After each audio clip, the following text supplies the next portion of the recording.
Mimi naitwa Mr. Manoti. Bwana, mimi kuna ndugu yangu ambao namuuliza anaitwa Brighton. Inawezekana utakuwa unamjua? Anakaa mtaa gani? Yeye aliniambia tu yeye ni maarufu kidogo. Alisema tu nikifika ule mtaa ni mtu yote nikimuuliza anapenda kunywa. Maana kuna Brighton, kuna fundi pikipiki. Alafu tena kuna mwingine Jamaa simuelewaji kazi zake. Hii hapa labda nikuonyeshe nani yako, labda unaweza kumjua.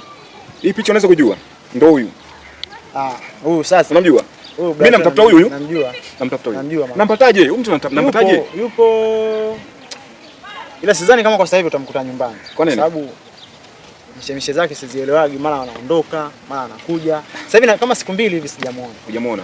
Alikuwa kama mtu mstaarabu sana. Nataka kuniambia alishabadilika sasa hivi. Alikuwa anapenda kukaa, tulikuwa tunapenda kukaa naye pale kwenye pool table pale. Mchezaji wa pool table mzuri sana. Sawa kabisa. Yule bwana ni rafiki yangu bwana.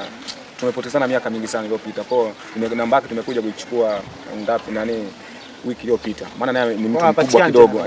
Ni mkubwa kidogo, namba yake nilichukulia mtandaoni. Kwa hiyo nipigia bwana, njoo mwanangu, na vipi? Mimi mwenyewe nimeona hapa mguu hapa, nimetoka Mwanza mwanangu. Nimekuja yule jamaa simuelewaji. Sijui naye.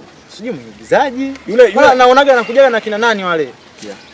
Wasema wakubwa kubwa. Nani huyu? Anaitwa nani? Walioigiza wakina nani hawa?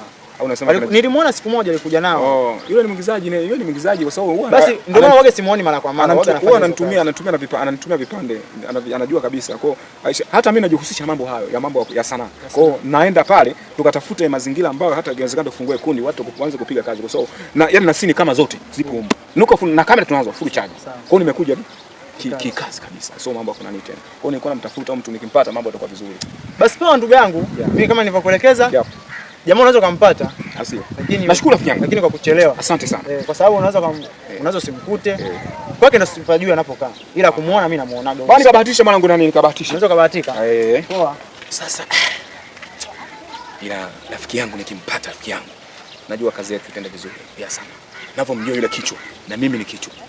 Sasa ngoja nikabahatishe pale. Mungu anisaidie nimpate. Mambo yaende vizuri.